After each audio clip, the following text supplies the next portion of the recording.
Koordinat base. Belum apa lagi? Waktu pengamatan, Pak. Waktu pengamatan. Boleh. Apa lagi?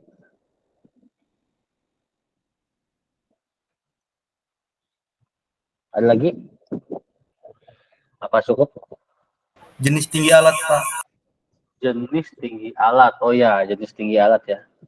Jenis tinggi alat ya. Mau vertikal atau slant ya? Benar nggak? Itu bukan maksudnya. Iya, Pak. Oke ya. Yang kalau dia tinggi, kalau slant berarti gini ya. Gini. Kalau vertikal gini ya. Oke, ada lagi yang belum? Waktu pengamatan jenis tinggi alat. Udah ya? Atau bisa kita simpulkan ini, terus ini tuh di form ya. Form pengukuran ya. Jadi butuh banget form pengukuran untuk mengolah data ya.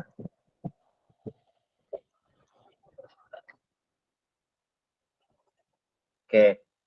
Nah, itu ya. Jadi data-data itu tuh penting karena pengolahan data GNSS itu berbasis komputer ya. Memakai software tertentu ya. Baik komersial, ilmiah ataupun online, dan sulit buat dimanipulasi ya. Nggak akan bisa dimanipulasi ya, data GNSS ya. Ditambahin waktunya nggak bisa. Beda dengan pemetaan terestris ya, sangat-sangat gampang dimanipulasi ya. Data ukuran nggak masuk dimasuk-masukin gitu kan ya. Kayak sebagian dari kalian ya saat tempis ya, ada yang ketahuan kan kemarin ya, manipulasi data. Nah itu kalau di GNSS nggak bisa. Jadi kalau datanya pengukurannya jelek, mau diolah sesusah apapun, serumit apapun, ya hasilnya pasti jelek. Jadi nggak bisa data jelek diolah, hasilnya bagus. Sangat sulit dilakukan di GNSS. Maka dari itu ya perlu kemampuan interpretasi dan analisis hasil tertentu ya. Jadi harus pintar mengolah data ya GNSS ya. Nah ini alurnya ya. Pertama kita ngukur dulu ya, ngukur baseline ya. Baik itu radial ya, radial, baik itu jaring ya. Itu kita melakukan pengukuran baseline. Lalu pengolahan ya, yang sudah kalian lakukan pengolahan. Pakai apa softwarenya? Kalian? Topcon Tools, Pak. Ada Topcon Tools ya. Topcon Tools ya. Nah, saat pengolahan bisa diterima atau tidak ya. Jadi sesuai toleransi yang sudah ditentukan nanti ya. Jadi toleransinya ingin akurasinya 10 mili misalkan. Ya, kalau pengukuran sudah 10 mili, di bawah 10 mili berarti bisa diterima. Kalau tidak ya berarti pilihannya hanya mengukur ulang. Tidak ada pilihan menambahkan data gitu. Hanya ukur ulang intinya ya. Kan kalau dulu kan di Pempis kan kalau salah tidak masuk toleransi ya hanya beberapa yang diulang ya. Kalau ini dari awal ulangnya. Nah, itu kelemahan GNSS ya. Jadi makanya kita butuh strategi yang bagus agar ini tidak terjadi, agar datanya pasti bisa diterima. Gitu. Makanya butuh strategi pengukuran dan pengolahan yang bagus. Nah, setelah bisa diterima, perataan jaring ya. Nanti di sini ada QC ya. Termasuk ada QC segala macam ya. Sampai dapat hasil koordinat ya. X, Y, Z ya. X, Y, Z-nya. Setelah bisa diterima perataan jaringnya, lalu transformasi koordinat dan datum ya. Sesuai yang kita mau ya. Mau koordinat UTM, TM, TM3, geografik, ya. Itu ditransformasi masing-masing sesuai kebutuhan. Karena biasanya hasil dari pengolahan GNSS itu adalah UTM ya. UTM ataupun biasanya geografik, geografikal ya. terserah nanti mau pakai buat VPN time 3 harus kan, jadi terserah untuk penggunaannya buat apa ya. Terus aspeknya ya yang pasti pertama sumber dayanya ya, kita sebagai surveyor atau chief surveyor nanti harus ada ya, komputer dan software harus ada, tidak mungkin ngolah tanpa komputer atau tanpa software ya. Tidak bisa diolah manual seperti kalau Telexis masih bisa ya, masih bisa pakai kalkulator. Zaman saya dulu masih pakai kalkulator gitu. Perangkat lunak ya pasti ya, sama softwarenya juga nih. Terus pengolahan baseline ya, lalu penataan jaring, transformasi koordinat, sama kontrol kualitas sama QC. Itu semuanya butuh ya. Kalau salah satu dari sini hilang ya, misalkan tidak ada perangkat lunaknya gitu, ya nggak bisa dilakukan ya. Atau semuanya ada tapi tidak ada yang mengukur gitu, nggak bisa juga ya. Jadi dalam pengolahan harus berkesinambungan, tidak boleh ada yang dilupakan ya.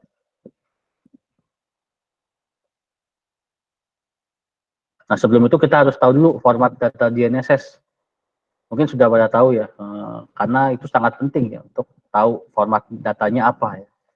Karena setiap receiver terkadang tidak semua raw data ya berupa format Linux ya. Contohnya kalau telepon apa yang kalian tuh pakai Leica ya kemarin. Format datanya apa yang kalian tahu? Kalau Leica M00 Pak. M00 ada lagi nggak selain M00? Kalau Leica yang kalian pakai?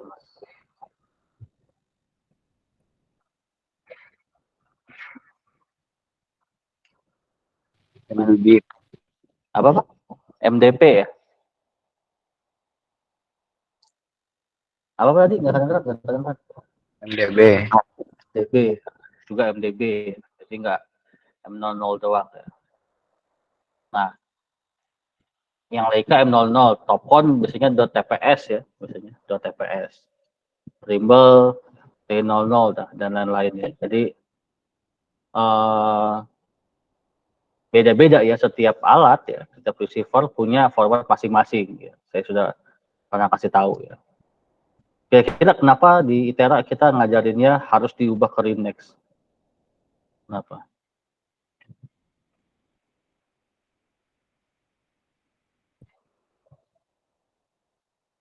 Halo.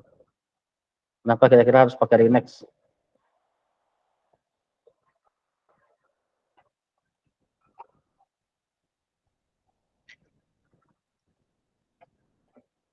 Mana nih? Halo. Nih, saya malas kuliah. Kenapa Biar nih? bisa diusaha ke biar bisa diolah di semua aplikasi, Pak. Oke. Ya, jawabannya itu ya, biar bisa diolah di semua aplikasi ya, di semua software ya gitu. Makanya sebenarnya pasti semua software ya, semua software pengolahan data GNSS pasti bisa baca Linux ya. Kalau nggak bisa baca Linux berarti softwarenya nggak bener aja ya. Karena kita nanti di industri kita itu sangat-sangat mungkin receivernya beda-beda ya. Nggak mungkin Topcon semua ya, udah nggak tidak dimonopoli se ekstrim itu ya. Pasti ada yang Leica, ada yang Topcon, ada yang Trimble, ada yang merek Cina bahkan ya. Sekarang merek Cina lagi hype banget gitu untuk dunia surveying ya. Makanya diajarin Linux ya. Jadi kalian nanti saat KP atau saat sudah kerja nanti pakai alat apapun asal diubah ke Linux, kalian masih bisa ngolahnya pakai Topcon. Ya. Tapi Topcon juga punya keterbatasan tadi ya. Keterbatasannya adalah tidak bisa mungkin Linux, karena kan kita harus masukkan tipe antena ya. Tipe antena itu terbatas. Jadi kalau masih Leica masih bisa kedetek lah ya. Tapi kalau merek sudah Cina tidak bisa, biasanya tidak, tipe antenanya tidak terdetek ya. Maka itu kekurangannya ya kalau Topcon Plus ya. Nah tadi caranya merubah M00 ke Linux gimana? Yang sudah kalian lakukan? Pakai CMD, Pak. Pakai CMD ya. Terus dibuka CMD-nya diapain? Ada codingannya di CMD Pak, nanti dimasukin data observasi sama data M00-nya nanti bakal berubah jadi observasi sama navigasi. Oke, gitu ya. Jadi pakai CMD ya. CMD-nya kita kasih aja ya. Jadi ada suatu codingannya ya. Kalau topcon udah pernah belum ubah topcon ke Linux?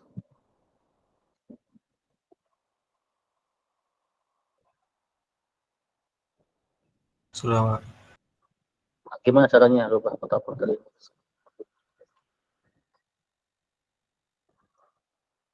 Gimana rubah ke topcon ke Linux? Kalau biasanya Pak itu langsung di drag ke TPS 2 ring gitu Pak. Oh, TPS 2 RIN ya, benar ya. Jadi kalau berubah TPS topcon ke Linux ya TPS turin.exe ya biasanya ya.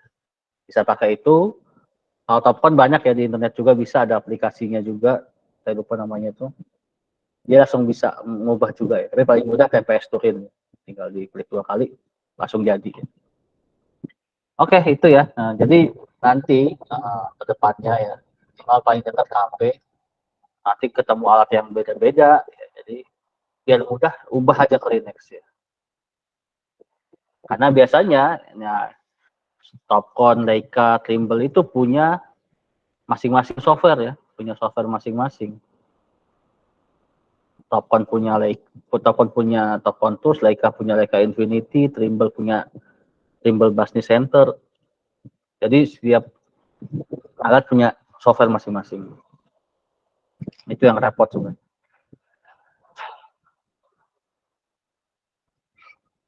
Oke, nah, jadi yang harus diperhatikan ada 2 ya, ubah atau convert semua data menggunakan format Linux atau pakai merek GNSS yang sama ya dalam suatu pengukuran dan gunakan software bawaan dari alatnya ya yang digunakan. Tapi itu sangat susah ya. Ya di kita aja di alat kita Topconnya 4, Leica-nya 2 ya.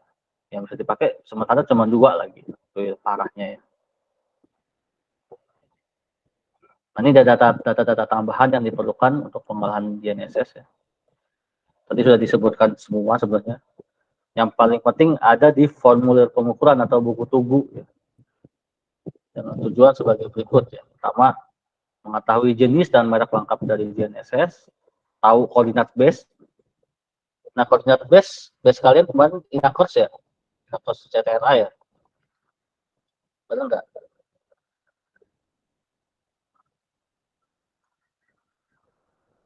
Halo.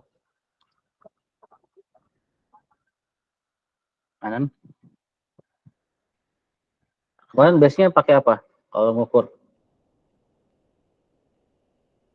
Pakai course Pak. CTRA ya? Kors CTRA ya? Ya Pak. Iya Pak. Nah, untuk tahu koordinat base-nya gimana? Ya di SRG. Di SRGI Pak. Di buku tubuhnya Pak. Di buku tubuhnya ya, buku tubuh ya. Jadi buku tubuh dapat koordinat base ya. Tinggi alat bisa nggak dapat dari buku tubuh? Dapat Pak. Tinggi alat juga ya, tinggi base juga ya. Koordinat base sama tinggi base kita bisa dapat dari buku tubuh CTRA. Nah, kalau nggak ada, kalau kita nggak pakai CTRA gimana dapatnya koordinat base-nya? Misalkan ngukur di Gili Bulyo nanti. Tapi nanti Pak Ulin maunya tidak pakai course base-nya. Gimana? Cara dapatnya gimana? Maaf Pak, pertanyaannya kurang jelas. Kalau begini, misalkan kan sementara kan kalau di praktikum kan course-nya base-nya pakai course. Nah, nanti kalau di suatu tempat atau contoh di Gili Mulyo mau pakai base tanpa ina course, berarti harus apa? Base-nya harus apa? Bikin base baru aja Pak dari titik yang diketahui kayak BM gitu. Terus dapat koordinat BM-nya dari? Diukur dulu pakai yang kayak kemarin tuh yang misal kami ngukur base itu diikatin dulu ke course. Nah nanti pas base-nya itu udah jadi, titik yang dicari itu udah jadi, bisa dijadiin base gitu Pak. Berarti tetap harus ngikat ke ina course juga berarti ya? Oke ya, itu cara yang ke sekian itu ya. Cara pertama itu ya cari titik yang sudah punya koordinatnya ya. Kan ada tuh di SRGI ya, titik-titik JKHN ya. JKHN itu titik-titik pantauan, titik-titik pemetaan ya. Itu ya biasanya order 1 dan order 2. Itu ada koordinatnya ya. Jadi kalian bisa cari tugunya, bisa cari BM-nya dan pakai itu ya untuk pengukuran. Jadi tidak usah ngikat lagi ke Inakors ya. Jadi Inakors itu memudahkan kita, tapi kita jangan ketergantungan juga ya. Karena satu saat Inakorsnya mati, kita yang pusing. Oke, terus mengetahui memastikan jam sesi ya, sudah sesuai hasil atau belum. Masukkan tinggi alat ya, dan tinggi benchmark jika perlu. Memastikan koordinat pendekatan dan foto 4 arah ya. Nah, foto 4 arah ini ya untuk apa kira-kira foto 4 arah? Untuk mengetahui obstruksi, Pak. Obstruksi ya. Nah, makanya fotonya yang benar. Kenapa saya ngomong yang benar? Nah, contoh yang kemarin tuh, kalian saya suruh foto BM ya. Jadi yang dipoto tuh bukan kalian yang megang UBST-nya ya, tapi lingkungan belakangnya ya. Kemarin tuh ada yang foto mukanya aja kan, gitu. Berasa ganteng gitu. Padahal yang dibutuhkan tuh informasi belakangnya ya. Ada pohon apa enggak, ada tiang listrik apa enggak. Jadi jangan mukanya aja foto. Itu jangan sampai salah ya, 4 arah ya. Karena nanti akan ada hubungannya sama pengolahan ya. Jadi kalau pengolahannya jelek ya bisa saja obstruksinya lebih ekstrim gitu. Kita harus buat strategi baru untuk pengolahan data. Oh ya, kemarin download Orbit dari mana? Orbit CDDIS, Pak. CDDIS ya. Ini web apa sih CDDIS ini?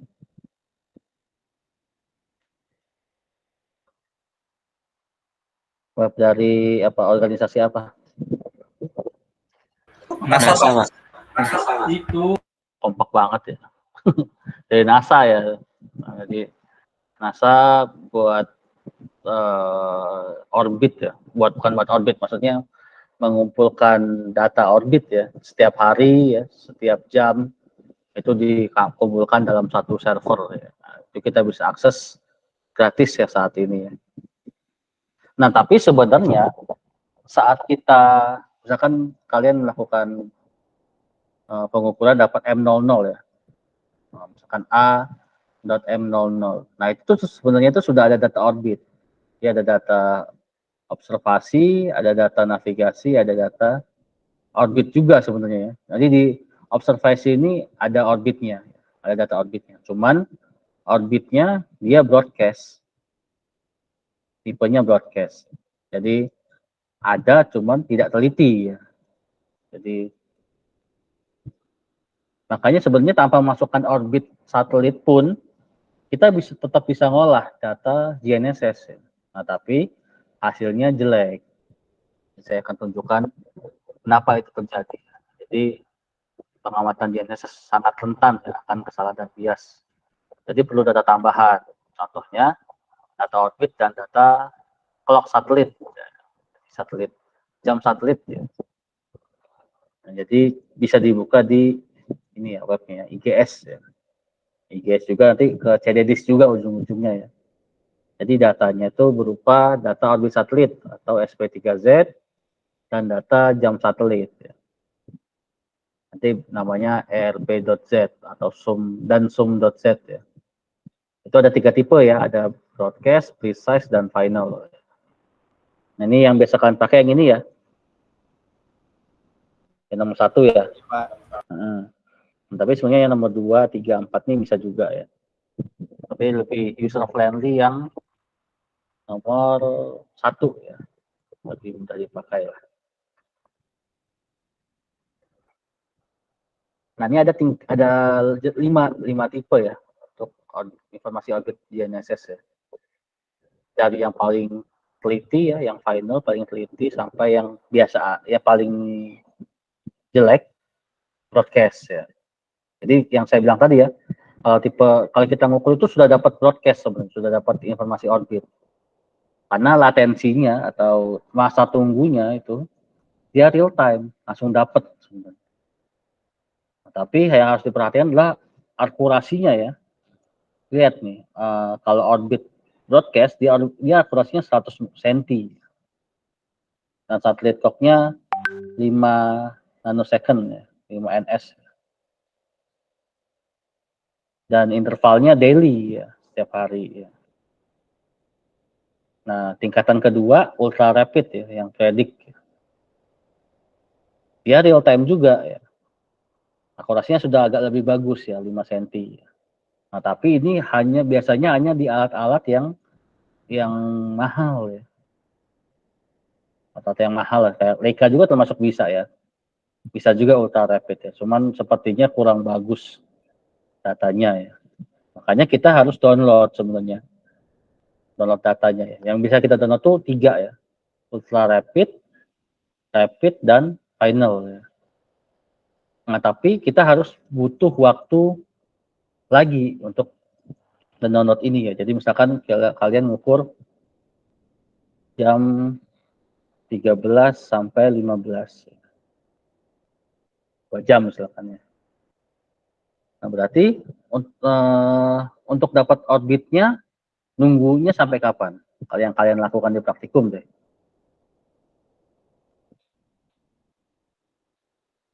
Berapa lama nunggunya?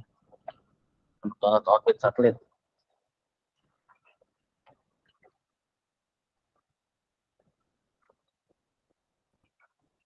Halo.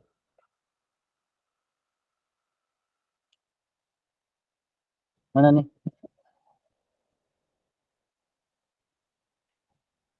Berapa lama nunggu orbit satelitnya? Teman praktikum gimana praktikum? Orbit satelitnya dikasih atau download sendiri?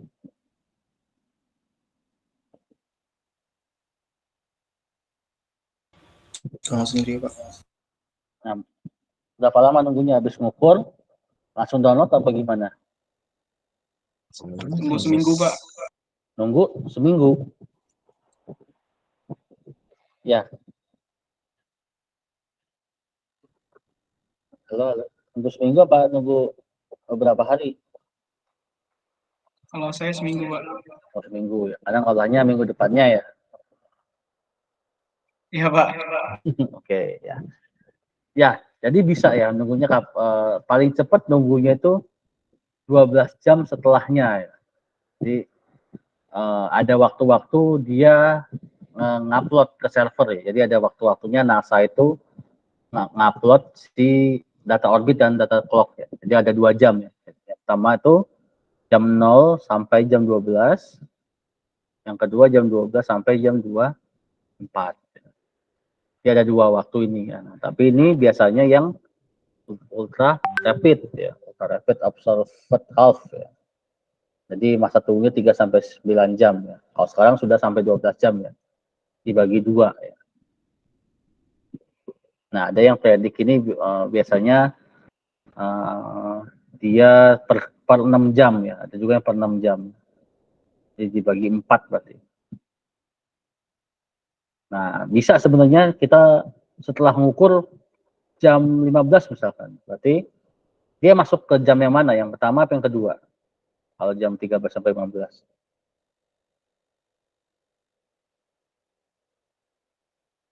Untuk yang ke sini kan ya? Yang 2 ya? Karena dia jam 13 sampai 15 di sini ya. Nah, jadi kita bisa nunggu setelah jam 24 ya. Nunggunya setelah jam 24 ya. Jadi paling cepat besoknya gitu ya. Atau kalau mau lebih sabar lagi, kita nunggu yang rapid. Yang rapid ini muncul 1 hari setelah biasanya ya. Jadi kalau kita mau download yang misalkan ini di tanggal 11 November misalkan 11 ya. Shopee misalkan. Berarti kita bisa downloadnya ya tanggal 12 ya. 12-11 di jam minimal jam 12-nya ya. Enggak. Itu kalau mau yang rapid ya harus di jam 24-nya berarti ya. Di paling akhirnya ya. Di jam 2 downloadnya di jam 12 malam. Di tanggal 13 jam 12 malam. Atau jam 00.01 ya baru bisa downloadnya ya. Dibutuh waktu sehari penuh ya. Sehari lebih lah untuk mendownload data yang rapid. Kalau mau yang final Pak, bisa nggak Pak? Nah, bisa. Kalau mau yang final nunggunya lebih lama, bisa 2 mingguan ya nunggunya. Tapi akurasinya ya kalau kalian lihat tabel ini sebenarnya sama ya, orbit yang rapid dan orbit yang final ya. Tidak jauh berbeda ya, bahkan sama nih satelit clock-nya juga 25 PS, 7525, 7520 ya. Hanya beda sedikit banget bedanya. Jadi lebih worth it nunggu yang rapid daripada yang final ya. Karena kita kan biasanya pengukuran tuh titiknya banyak ya, dan tidak mungkin nunggu 2 minggu untuk ngolahnya. Harus kalau bisa 2 hari setelah mengukur tuh harus sudah jadi datanya. Karena kan dituntut juga kecepatan. Jadi nanti kalau camcorder minimal kita pakai mana Pak? Pakai rapid. Nanti ngukur, besoknya download datanya. Nah, makanya ya tidak bisa langsung jadi hari itu juga ya, karena kita mau dapat ketelitian yang bagus. Percuma kita pakai GNSS udah ngukur bagus-bagus, tapi pakai orbitnya yang broadcast, jelek hasilnya. Tuh ya. Nah ini ya, ya silakan. Mau nanya Pak, kalau data GNSS di camcorder tuh di shift berapa? Iya Pak? Kalau data GNSS camcorder tuh di shift berapa? Shift 1 pasti. Jadi sebelum selama shift 1 itu tape pollute harus selesai pasti. Biasanya pollute itu cuma dikasih waktu 3 hari biasanya. Karena harusnya kan paralel ya, artinya pollute itu jalan dari hari pertama, jadi baru nyampe itu pollute langsung ngukur apa-apa, ninggalin yang lain. Dan yang biasanya yang perapatannya itu mulainya di hari pertama biasanya, tapi siang biasanya ya, setelah beres-beres segala macam. Paling telat ya besoknya gitu ya. Nah tapi pollute harus selesai di shift 1, artinya 3 hari sudah selesai. Karena di shift 2 sudah fokus ngukur detail, harusnya sudah ngukur pengukuran detail situasi. Shift ketiga itu nyelesain kerangka perapatan, perlengkapan detail sambil gambar.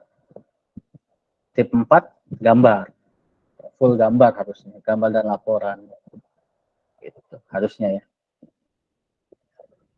Nah ini contoh tampilan ya, tampilan CADDIS ya. Nah, saya kasih contoh. Kalau kita ngukurnya tanggal 2, saya ngukur tanggal 28 jam 6 sampai jam 8 pagi ya. Berarti data mana yang di-download? Ini ultra rapid nih.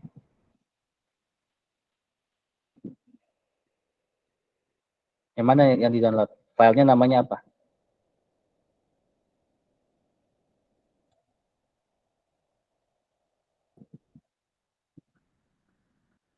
Jam 6 sampai jam 8 pagi. Yang mana?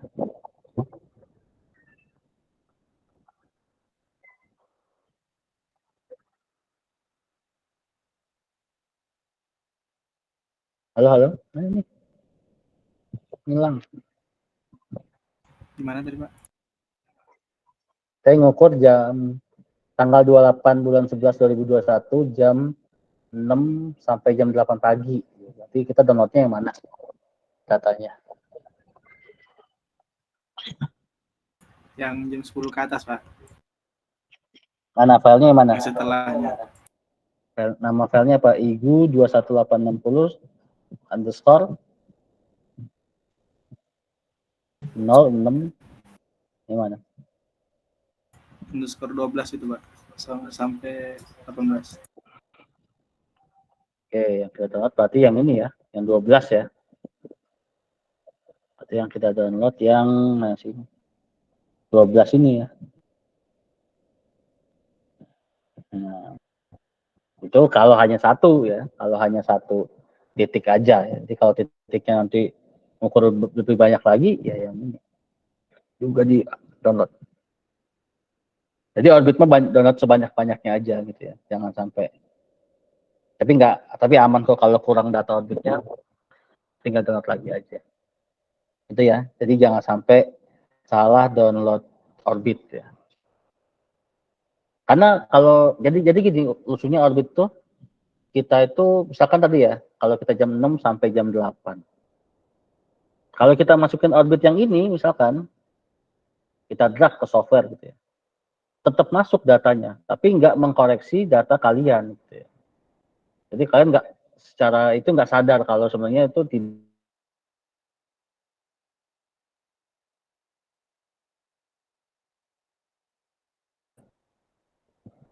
yang lebih bahaya itu kalau kalian nggak tahu itu salah gitu ya. Kalau itu lebih bahaya sebenarnya. Jadi harus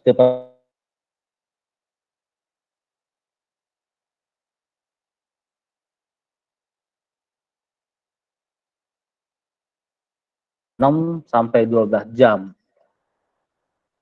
Nah, ini secara itu kurang bagus ya, secara hasil kurang bagus. Tapi sudah cukup lah kalau untuk akurasi yang tidak begitu teliti ya. Lanjut ya. Saya akan simulasikan sedikit ya cara pengolahan radial dan jaring.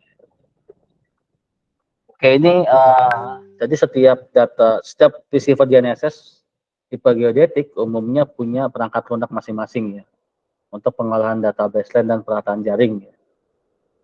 Dinamakan software komersil ya. Jadi setiap alat punya softwarenya ya. Contoh Topcon ya. Topcon punya Topcon Tools.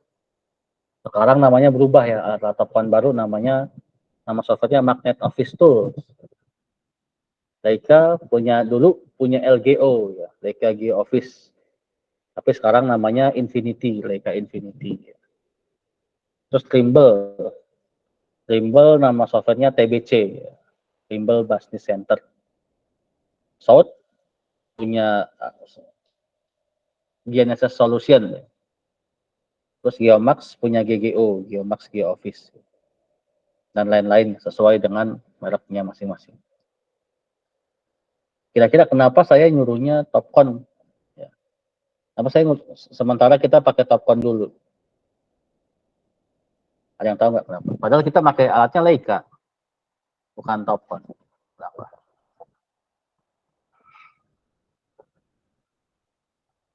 Kenapa nggak pakai Leica Infinity aja Pak? Ngolahnya Pak, kan kita pakai Leica, bukan pakai Topcon. Ada yang tahu nggak kenapa?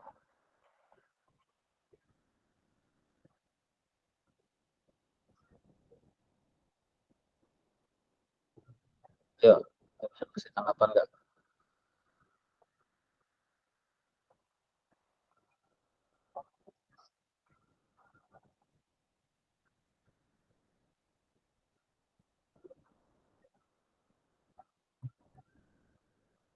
Karena ada mode demo, Pak.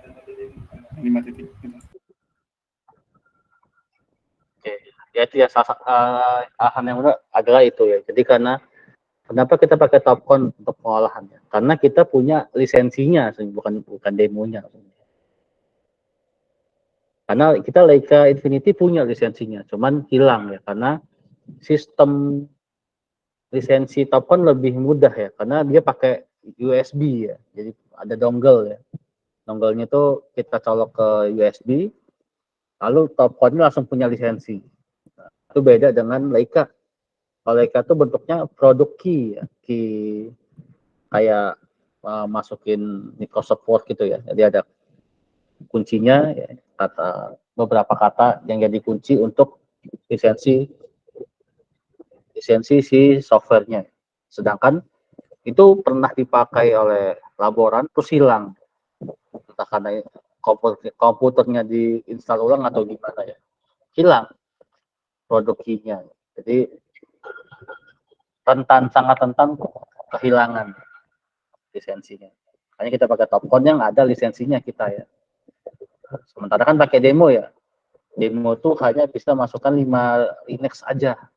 5 titik ya. Setelah 5 titik dia ulang.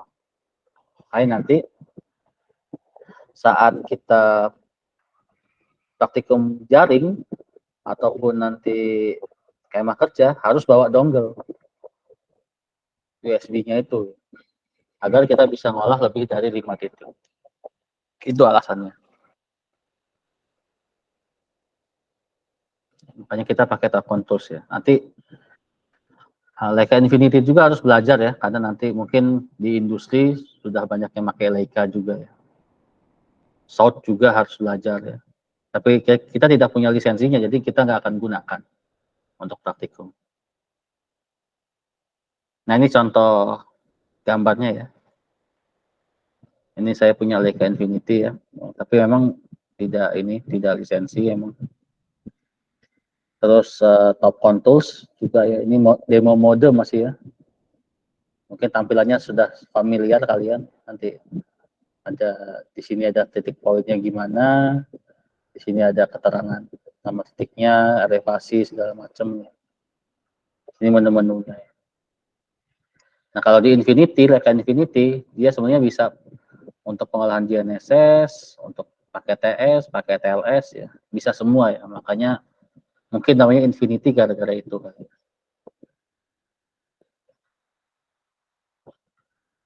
Terus selanjutnya ada software pengolahan ilmiah ya.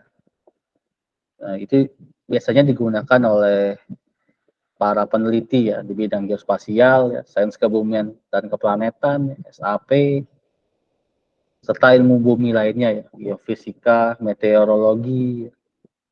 Biasanya pakai data GNSS itu bukan untuk posisinya aja, ya, tapi untuk kebutuhan lain. Ya. Nah, kelebihan software ini adalah user akan dapat informasi yang lebih banyak ya daripada software komersil ya. Jadi tidak hanya koordinat aja yang kita dapatkan ya. Jadi ada water vapor content ya, ada melihat ionosfernya, troposfernya gimana ya. Jadi banyak ya data GNSS mengirimkan data. Tapi untuk di mata kuliah ini ya kita hanya untuk melihat koordinat aja ya, untuk dapat koordinat aja. Kalau mau yang lebih advance nanti bisa di tugas akhir atau lanjut S2 lah. Bisa juga ya.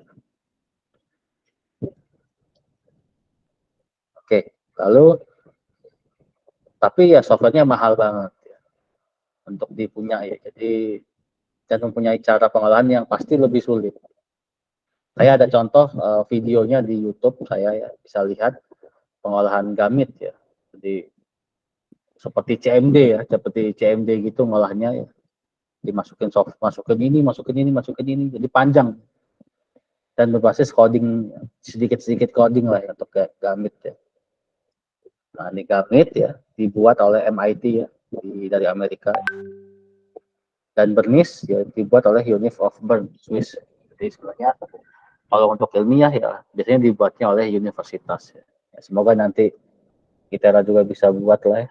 Nanti ya mungkin setelah saya S3 atau yang S3 sudah pulang mungkin buat software sendiri gitu ya untuk mengolah GNSS. Mungkin bisa nanti suatu saat DLL-nya ada ITERA mungkin ya. Lalu selanjutnya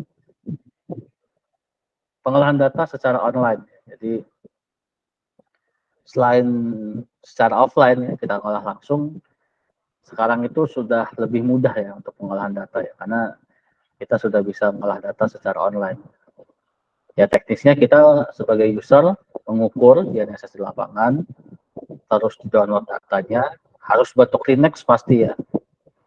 dan diupload ke webnya ya, yang menyediakan jasa pengolahan data. Lalu pemilik webnya akan mengolah datanya ya secara server, lalu menunggu beberapa waktu ya, biasanya 2 jam, 1 hari, seminggu, bahkan kalau antriannya panjang sebulan bisa sampai sebulan. Lalu hasilnya di email, biasanya di email atau diberikan lewat webnya ya kepada kita sebagai user.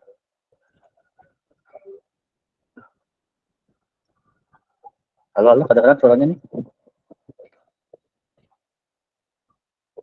Halo, kedengaran? Kedengeran Pak. Kedengaran Pak. Namanya.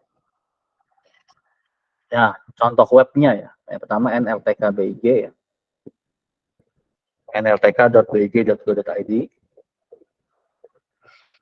Nah, itu yang biasa kita pakai juga ya. Ini alternatif pengolahan data ya. Jadi jangan jadikan sebagai yang primer ya, untuk pengolahan data GNSS. Housepost bisa juga ya. GIS-Resource bisa, Oppius bisa, dan lain-lain. Jadi bisa memakai berbagai web ya. Banyak banget di Eropa, di Amerika yang membuat sistem seperti ini. Di yang khusus Indonesia ya nltkbig. Kan kita kan ini saya contohkan Sumatera deh ya. Sumatera ya. Sumatera punya beberapa titik ya Inakors ya. Jadi kalau kita bisa punya titik di sini, kita akan diikatkan ke salah satu titik yang terdekat mungkin ya, yang terdekat dari titik kita ya. Jadi base-nya kita tidak bisa milih ya.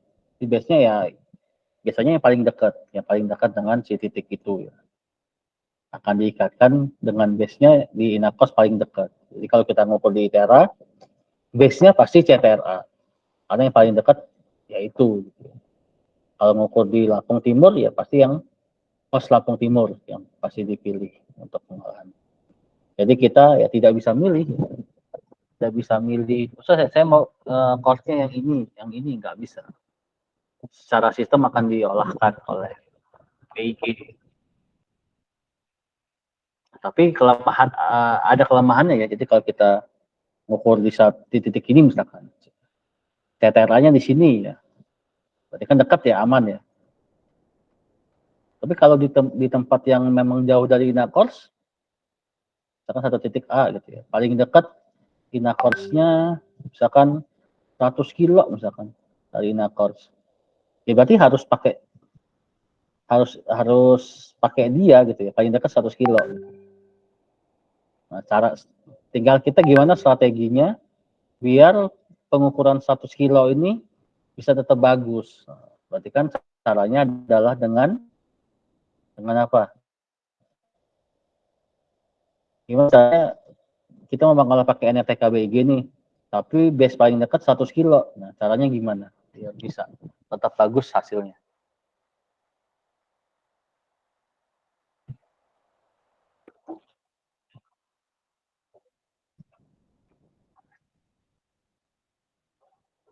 Gimana?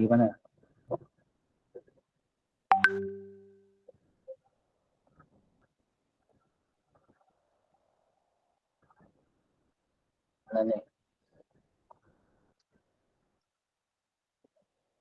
Kita lihat siapa.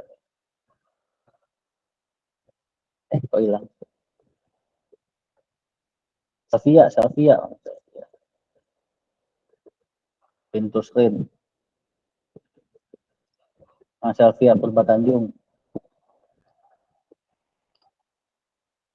Oh, kan nggak ada kan?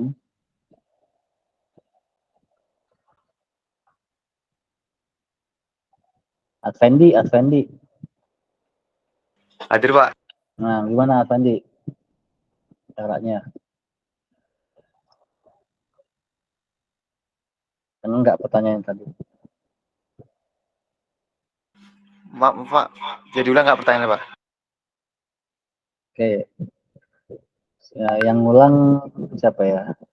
Farhan Sabima. Hadir Pak. Nah, apa tadi pertanyaan Farhan? Pertanyaannya jika melakukan pengukuran dengan jarak 100 km.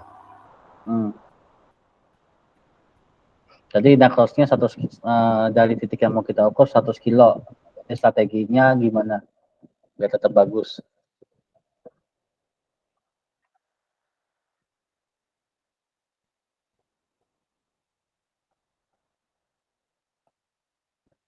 Nah, Fendi.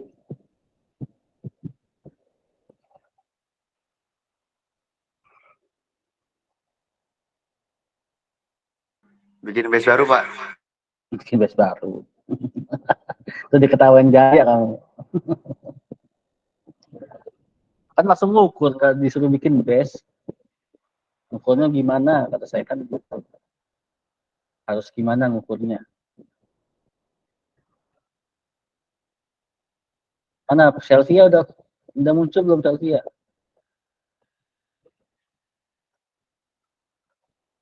Sama kayak Paul lah. Saya kick lah, saya kick. Timov. Kayak Paul.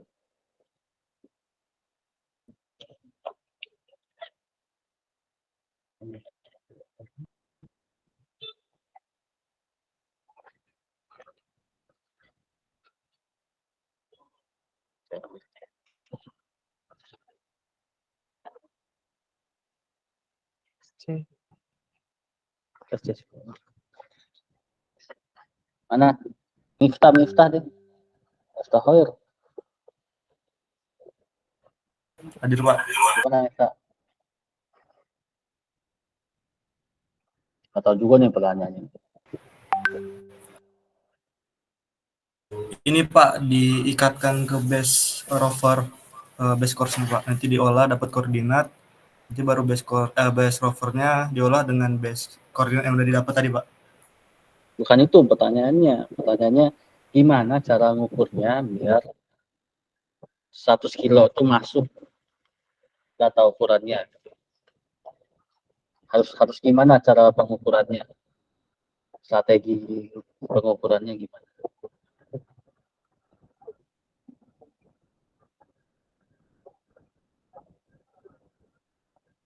Bukari.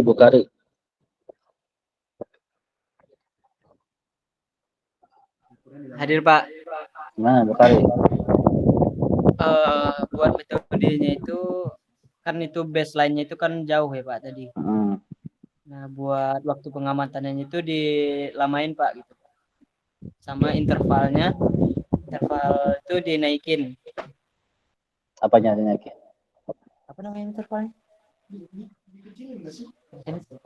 Oh iya, kalau tambah besar tambah gede ya Nos.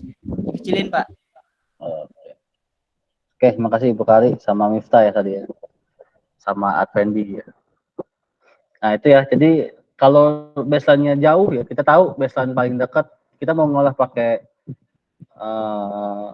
NRTKBJ gitu ya. Baseline-nya ternyata jauh banget, sampai 100 kilo ya. Berarti strateginya kita ubah ya, berarti ngukurnya harus lebih lama lagi. Ya. Kalau baseline-nya 100 itu harus berapa lama kita mengukur? Nah, itu strateginya. Nanti juga gitu ya, kalian kan akan pakai nakros mungkin nanti ya saat kemah kerja ataupun nanti saat pelap gabak ya. Nah, itu distrategikan berapa jarak baseline-nya, lalu berapa jarak baseline-nya berapa dan waktu pengamatannya berapa ya. Supaya hasil saat ngolah bagus ya. Seperti di slide awal ya saya bilang tadi ya. Kalau datanya jelek ya, mau diolah pakai apapun, pakai gamit, pakai burnish, hasilnya pasti jelek. Kalau GNSS ya tidak bisa tiba-tiba bagus gitu. Jadi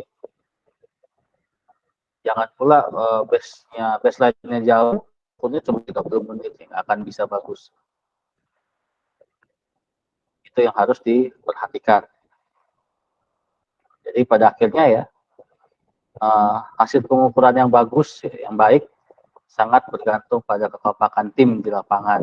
Di GNSS juga ya, jadi nggak hanya pemetaan terestris juga. Ya.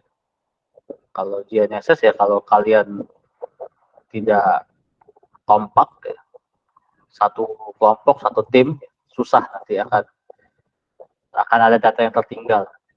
Itu makanya perlunya kekompakan tim. Makanya geomatika harus berkelompok kerjanya. Jadi bisa sendiri. Minimal 2 orang minimal. Bentar. Oke, kita akan simulasikan ya. Jadi kalau saya pakai pen aja ya, mungkin yang mudah ya. Pengganti papan tulis. Oke. Nah, jadi kalau kita pakai top tools ya, kalau radial berarti yang kita lakukan pertama kali apa? Kalau ngolah data radial.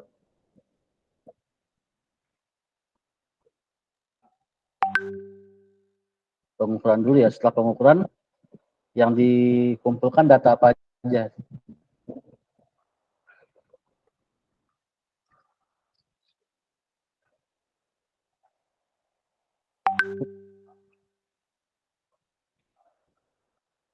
Nah nih, Gernal. Apa aja Gernal, data yang dikumpulkan? Biasanya dulu, Pak. Apa?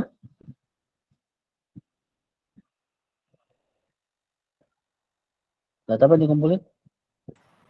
Database-nya dulu, Pak. Base-nya, oke. Berarti kita masukkan base ya, di sini base-nya. Terus apa lagi? Saat pengolahan. Rovernya, Pak. Rovernya ya. Kalau radial ya, rover.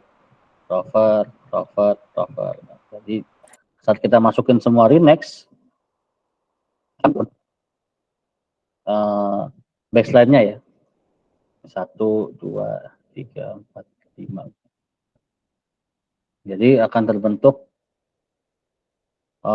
semua baseline-nya. Nah, terus baru kita masukin data apa aja yang diperlukan untuk mengolahnya tadi. Orbit ya. Orbit masukin. Tapi masih merah kan ya? Bentar. Saya ini dulu. Tapi saat pasti awal masih merah semua nih, semua data ini ya. Baru kita masukin data orbit ya. Orbit dimasukin. Terus masukin tinggi alat, jenis antena ya. Terus tingginya, jenis tinggi ya. Vertikal atau slant, koordinat base ya. Itu dimasukin semua, lalu di post processing ya. Setelah di post processing, yang tadinya merah menjadi warna hijau ya. Nah, kalau dia sudah warna hijau berarti dia sudah terkonek ya. Semuanya sudah terolah dengan sempurna ya. Tinggal lihat RMS-nya ya. Berapa ya. Kalau RMS-nya di bawah masih 3 sampai 8 mili mungkin masih oke. Tapi kalau sudah 1 cm, 2 cm, berarti ada yang salah dengan metode pengukuran. Entah kurang lama ukurnya ya, atau satelitnya memang sedikit ya, itu nanti baru diperiksa lebih lanjut ya. Makanya nanti kita akan ada pertemuan pengganti ya. Jadi saya akan tutorialin pengolahan data GNSS ya yang benar untuk radial dan jaring. Nah, makanya saya butuh data kalian ya, data kalian pengolahan datanya gimana. Itu saya hubungi lewat Tokas aja kalau gitu. Nah, terus kalau jaring gimana kalau jaring? Sudah ngolah jaring belum kalian?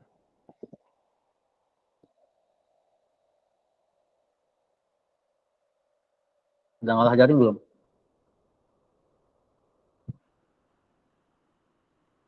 Halo, udah ngolah jaring belum? Baru diajarin, Pak. Oke, baru diajarin. Berarti dulu saya akan coba jelaskan. Ini 1, 2, 3, 4. 5 lah. 5. Gini ya, bentuk jaringnya kayak gini. Oke. Misalkan alatnya 3 ya, kita sesuaikan dengan kita lah. Berarti akan sesi 1 alatnya di mana aja? 1, 2, 3 Pak. Oke, 1, 2, 3 ya. Terus baseline yang bisa diukur yang mau yang mana? 1, 2, 1, 3. 1, 2, 1, 3. 1, 2, 1, 3. 3, 2 diukurnya kapan? Di sesi 2. Sesi 2 ya. Sesi 2 alat mana yang pindah? 1 Pak. 5 Pak. Itu harusnya kemana? 1 ke 5 Pak. 1 ke 5 ya. 1 ke 5. Berarti alatnya ada di 2, 3, dan 5 ya. Baseline-nya mana lagi yang mau diukur? 2, 3, 3, 5. 2, 3, 3, 5. Oke, boleh. Yang 25 diukur di sesi 3. Sesi 3. Ada alat yang pindah nggak? Ada Pak. Mana? 3 ke 4. 3 ke 4 ya. Berarti alat yang berdiri 2, 4, 5 ya. Biasanya mau diukur yang mana?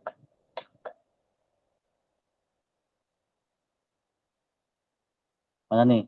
Pilih aja. 24 bisa dulu.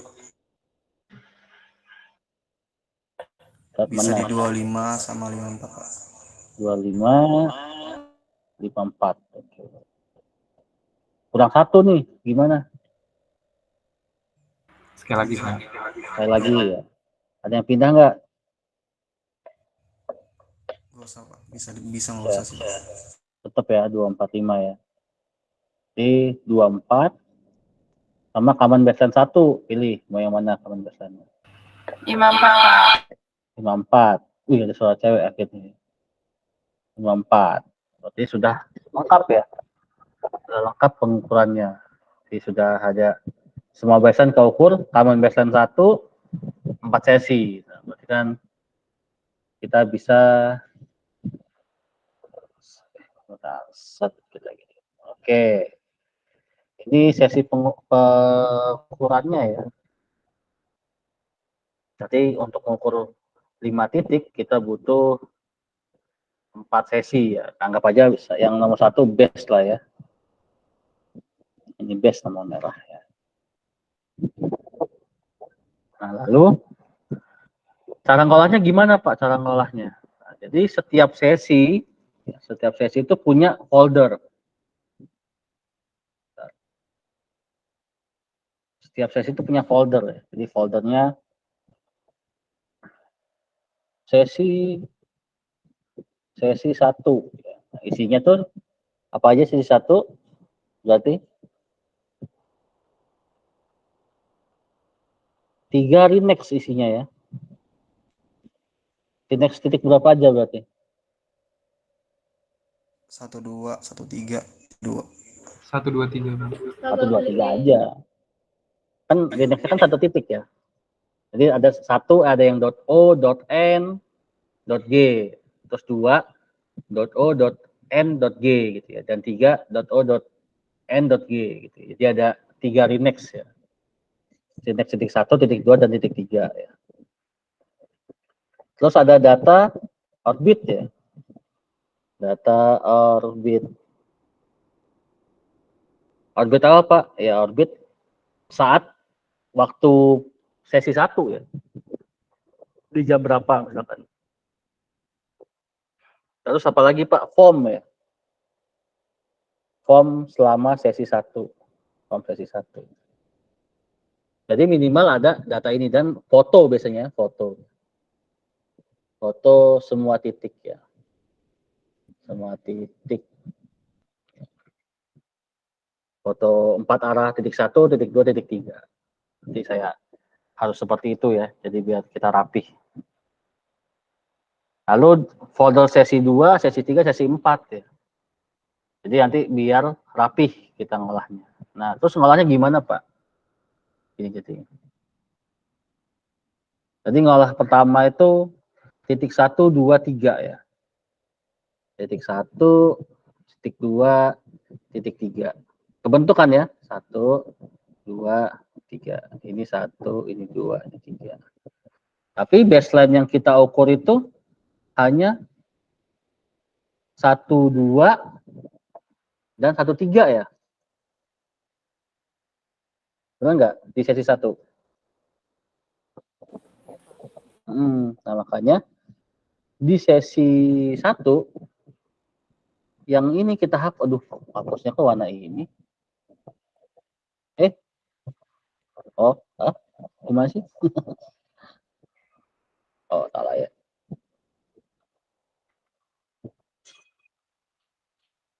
Nah, jadi ini 1. Pas ini.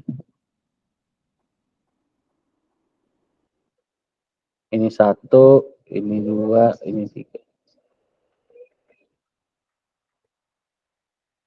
Nah, jadi yang kita bentuk itu 1, 2.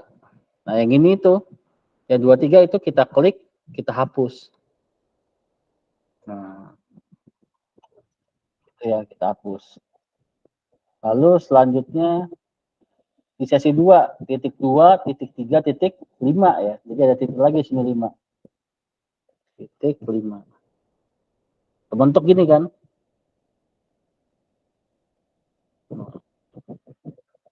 Nah, saat itu yang mau kita ambil tadi berapa? 23 dan 35 ya. 23 dan 35. Nah, berarti yang ini kita hapus. Oh gini sih, aneh banget. Ya, kita hapus yang ini ya berarti ya. Terus sesi keempat,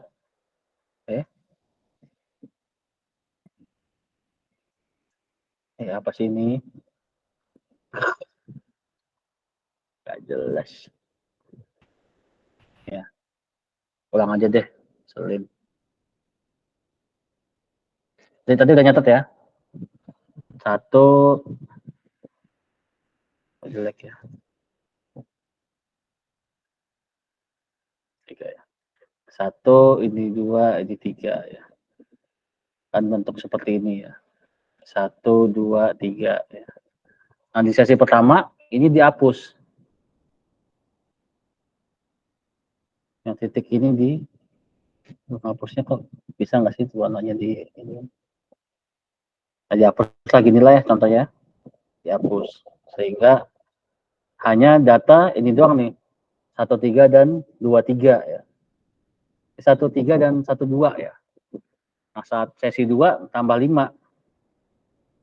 Ini diukur lagi, diukur lagi, diukur lagi kan. Tapi mau kita masukin hanya 23 dan 35 di sesi 2. Yang ini 25 kita hapus. Kita hapus. Diklik aja sebenarnya, diklik di stop on terus di delete. Kita hapus. Nah, lalu kita ngukur titik 4 ya di sesi keempat kan. Di sesi ketiga 4. Membentuk lagi jaringnya gini, 25, 45, 24. Tapi yang mau kita ukur tadi 25 dan 54. 24-nya kita hapus di sesi ketiga. Hapus. Diklik di delete. Nah, dan sesi keempat tetap sama. Kita ukur 24 ya. Untuk kebentuk 1, 2, 3 ya. Nah, nanti kita karena cuma 2 yang bisa diambil ya berarti pilih 24 dan 54 common baseline ya, yang garis 25-nya diklik dihapus. Jadi hanya ada satu titik, satu garis ya. Atau ya nggak bisa ya, karena hanya bisa 2 kan. Nah, makanya jaringnya sudah terbentuk ya, sudah semua baseline sudah terukur ya, ada common baseline-nya juga sudah ada. Sebuah jaring sudah tertutup. Berarti pengukuran jaring sudah oke. Jadi butuh 4 sesi ya untuk pengukuran ini. Nah, yang kalian harus perhatikan adalah tadi ya, foldering tadi ya. Jadi penempatan foldernya beda-beda ya. Ya tadi di titik di sesi ketiga dan 4 kan sama titiknya ya. Sama-sama 3, 4, 5 ya. Iya ya, 245 ya, 245. Ini sesi ketiga, ini sesi keempat. Nah, dua ini tidak boleh pakai redact yang sama. Jadi setelah ini ngukur 2 jam misalkan ya, di sesi ketiga, itu dimatiin dulu. Dimatiin, di recordnya matiin, terus dihidupin. Ini recordnya dimatiin, terus dimatiin GNSS-nya, lalu diukur lagi, dihidupin lagi GNSS-nya, di record lagi, lalu 2 jam. Jadi beda renex ya, sesi ketiga sama sesi keempat. Jangan sama renexnya. Tapi tidak harus disentering ulang ya. Jadi harus hanya dimatiin, hidupin lagi. Ya. Jadi tidak perlu disentering ulang. Untuk jika tidak mau pindah alat. Itu ya. Tapi belum pernah nyoba ya untuk yang jaring, apa sudah? Belum, Pak. Belum ya. Nanti cara pengolahannya seperti itu ya. Nanti jangan sampai salah ya. Kadang sangat-sangat mungkin nanti contoh tadi ya, kalau kalian pindah alat, sebisa mungkin tinggi alatnya jangan diubah. Jadi kalau pindah sesi maksudnya, jadi sama-sama di titik 3 nih, tapi di sesi kedua 3-nya nggak pindah. Jadi sebisa mungkin jangan diubah tingginya. Kalau tingginya diubah ya dicatat lagi di form, beda form berarti. Itu harus dicatat dengan lengkap. Oke, itu mungkin itu aja lah hari ini ya, kita kuliahnya sebentar saja. Yang penting bisa diterapkan nanti ya, terutama nanti minggu depan ketua kelas tolong disediakan nanti kerjasama sama kelas A, B, C ya, silakan koordinasi untuk cari kelas pengganti di minggu ini boleh, minggu depan boleh ya. Tapi segera kabarin ya, takutnya tabrakan juga dengan waktu yang lain. Nanti saya yang akan ngisi saya secara online, kita gabungan kelas A, B, C. Tapi saya minta untuk disediakan data ya. Datanya di folderin, form-formnya di folderin, sehingga saya bisa cek dan kita coba simulasikan ya data pengolahan datanya ya. Sehingga nanti pas Kemker tidak bingung ya siapapun yang ditunjuk sebagai volut ya. Sudah ditunjuk belum yang volut dari kelas ini siapa?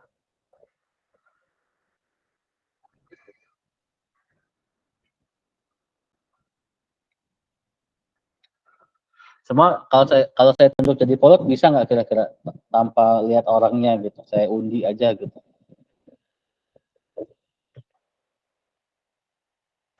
Muncul misalkan tadi siapa yang saya kick tadi ya, masuk Noval misalkan, Noval Dava ya. Noval Dava saya suruh jadi volut, siap nggak kira-kira? Siap, Pak. Siap ya. Cewek contohnya siapa ya? Kalau itu Nisa misalkan, kalau itu dia suruh volut GNSS, siap nggak? Belum tahu, Pak. Nah, belum berarti ya, bukan belum tahu. Nah, makanya, tapi udah ditentuin belum sih? Yang volut siapa? Udah ya? Udah, Pak. Oke. Kalau belum saya mau ngide ke Pak Ulin, suruh Pak Ulin aja nentuin gitu. Jaya langsung saya tidak percaya. Ya harus bisa ya sebenarnya. Jadi jangan sampai, karena kan kalian tuh kita tuh belum jelas ya. Saya juga sampai detik terakhir mau lulus itu belum tahu mau bidang apa ya. Jadi masih ya tapi kalau udah lulus mungkin udah tahu lah ya, saya akan mengarah ke sini gitu. Tapi kan belum tahu kerjanya bakal di mana ya. Apalagi nanti KP juga gitu juga. Oh, saya maunya KP-nya di bidang terestris, nanti dapat KP-nya di Indraja misalkan. Jangan bawa otak kosong gitu ke tempat KP ya. Jadi KP itu bukan tempat belajar. Saya ini sekali lagi ya. KP bukan tempat belajar tapi tempat mengaplikasikan ilmu sementara kalian ya ke dunia kerja ya. Jadi jangan KP datang bisa ini nggak bisa Pak, ajarin ya Pak. Nah nggak gitu. KP saya lebih ekstrim lagi itu. Pak saya mau KP di HK, kamu bisa apa katanya? Saya bisa ini Pak. Oh yaudah kamu ini ya. Jadi saya ekstrim gitulah ya. Jadi perusahaan yang nanya kita bisa apa gitu ya. Bukan Bapak bisa apa ya yang buat ajarin saya gitu. Nggak gitu. Oke, itu pada kita hari ini kita akan bertemu lagi. Mohon berdoa dicarikan waktu buat ganti minggu kemarin.